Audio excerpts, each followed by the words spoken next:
Have y'all ever heard about the first Isekai? The Isekai that started off everything, every single trend that is popular in the genre, everything that everybody follows, from the fantasy setting, overpowered protagonist, and maybe the painfully unfunny comedy, comes from a singular anime. It's not from those earlier animes like Mashin Hero or Battle, and not even Mushigo Tensei. No, I'm talking about the true grandfather of isekai anime, Martin Lawrence's hit movie, The Black Knight. No, I am not joking. I wanted to talk about this cinematic masterpiece as it isn't given enough credit by the Neanderthals of the anime community. Everybody tries to ignore it, not acknowledge it for what it is. It was given an 8.9 on Mal by these smooth-brained individuals. It even got a 99% on Rotten Tomato and not 100. But you know what? I'm just gonna let y'all form y'all opinion and see if you think the same as me or these idiots. It starts off with its legendary opening scene, where Jamal Walker is getting ready for another day at his shitty job, working at a medieval amusement park, which I didn't know was a thing. But good news and bad news arrives for Jamal. A competitor is opening up soon and will probably take away all their customers. But the good news is he already got a form in hand and is ready to quit this effed up job. But while cleaning the moat, he spots a gold chain that looks really expensive and could probably catch a pretty penny. But while he's reaching, he accidentally falls over and boom, wakes up in an unfamiliar place. 13th century England. Already, we see a classic isekai trope at play, but after helping out a homeless dude and lucking his way into the palace somehow, he's given a place to stay inside. And for a first time visit, you know what the worst start is, besides eating English people's horrible food? Is to see a beheading for the first time. And of course, he faints. But before he could even calm down, he's told by some fine shit that the chain he accidentally picked up is a symbol of the rebellion against the king.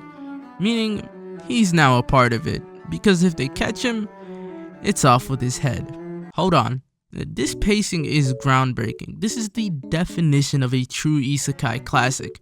He was a minimum wage worker a minute ago, and now he's a top tier spy for the rebellion that is in charge of looking after the king.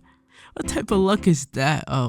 He ran out of his luck, and now his cover is blown, and he's being sentenced to execution.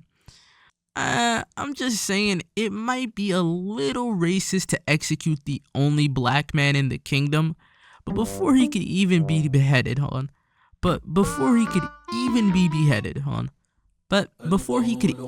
beheaded, he does what any isekai protagonist would do: summon fire. Even though there is no magic in this world.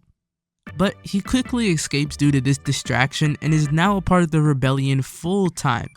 Now, the rebellion is kind of falling apart. They don't really care that much. They're like, I don't want to do this no more. Maybe we should just join the new king.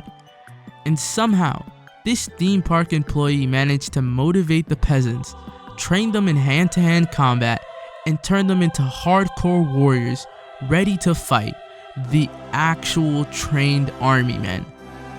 He is now the overpowered Black Knight.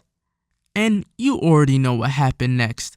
The final battle in all isekai animes started. A little bit of a scruffle here or there, some people may have died in the way, but Jamal managed to defeat the Knight Commander of the Kingdom, who was properly training his entire life, and he just lost to a theme park employee that had no proper training, that just randomly knew boxing. I'm gonna be honest, he's just built differently. No logic, no reasoning, he just wins because he's an isekai protagonist. So afterwards, he gets with the girl of his dreams, and they live happily ever after. He got isekai'd again. Sadly, there is no second movie, and that's just a major disgrace. But now we see the influence the Black Knight had on isekai anime, we have to admit that the Black Knight had it all. It popularized a lot of things that you've never known it did. From medieval Europe to him getting overpowered instantly and the plot convenience explaining everything, it even had a harem. I'm not joking. Not only did he have this one girl of his dream, he also fucked the princess. A classic isekai thing to do.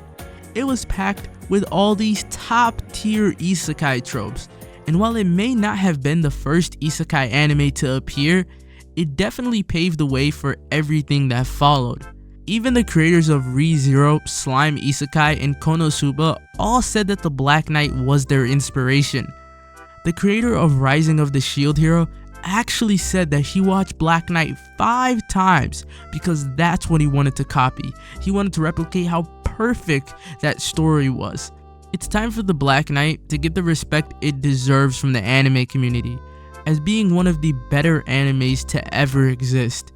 It's way better than animes like Mushoku Tensei, Konosuba, and even Re:Zero. What do these animes even do better than the Black Knight? We really comparing the emotional struggles and complicated plot that the Black Knight has to Konosuba's comedic mess of an anime, or Mushoku Tensei, the anime that is nothing more than beautiful animation. And what is Re:Zero again? Just a kid crying about having a broken ability? I mean, does anyone care about his crying at this point? Let's be real, the Black Knight doesn't need any of the things I just said, and is still head and shoulders levels above these animes. To understand the root of isekai, you must watch the Black Knight. It's a shame that it was ahead of its time and deserves to be recognized as the grandfather of isekai. I can't keep this shit up. I can't keep this shit up, man. I'm sorry, y'all. I can't keep this shit up. Happy April Fool's Day. I hope y'all enjoyed the video, though, man. I hope y'all enjoyed the video. Have a great April Fool's Day, and have a great rest of the week. And I will see y'all soon with that orb video or another video on the way that I'm thinking of. Peace.